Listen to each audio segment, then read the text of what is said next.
There is a long history covering tea going back to China. In Europe, the history of tea goes back to the 17th century, initially as an exotic and medicinal infusion. Tea, however, is not only enjoyed in Europe but also cultivated here. In fact, 2 companies with a long history that manufacture tea until today can be visited in Portugal. Today, we will focus on one of them.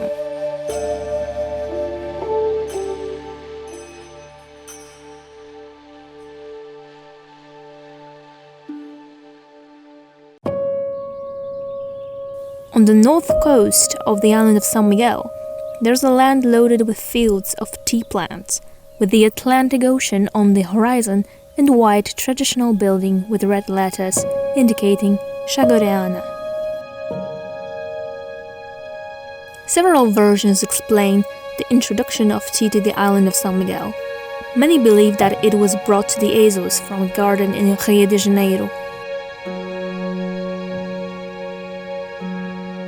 In 1843, the foundation promoting agriculture rebuilt was born from the end of the orange cycle, closed by diseases that ruined the yields.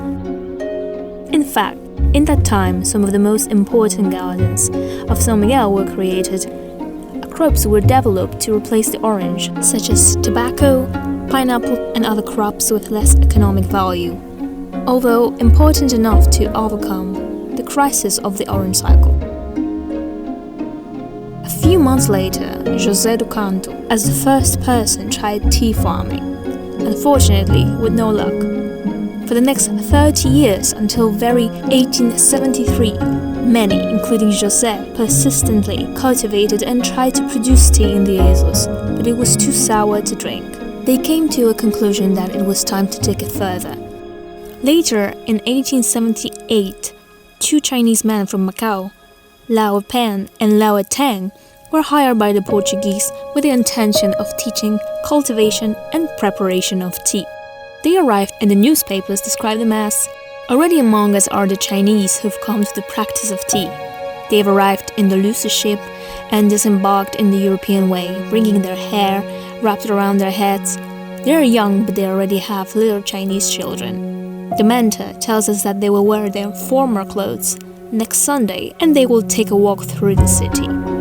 It was the beginning of tea marketing.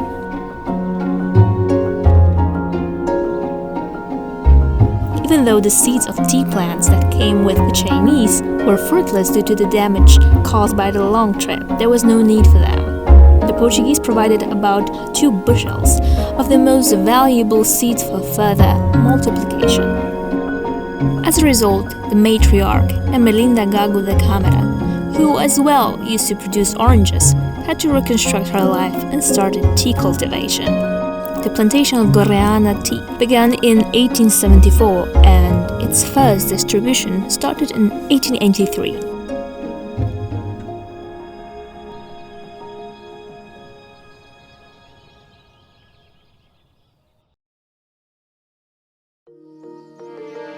The harvesting of the leaves begins once a majority of the branches have 3 leaves.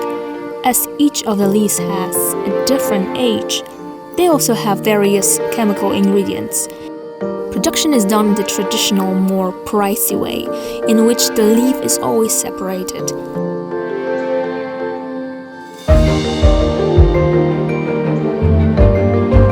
The first leaf is orange pekoe, which offers a more aromatic black tea.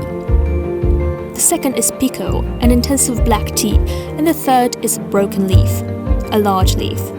The green tea is made from the first and second leaf, and then from the same leaves, but a little bit more matured, the black tea is made. To produce black tea, the leaves are left to wilt and roll, pushing the leaf to a partial crushing. They are exposed to the air to promote the slow, natural process of drying.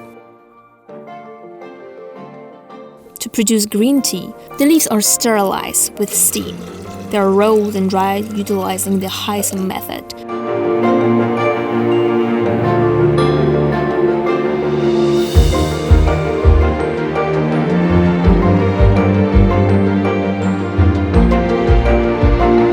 On a visit to a factory, you can walk the path between the plantation, green all year round, no matter the season, taste two of the most popular types of tea, black and green, and walk the production trajectory installed in the building.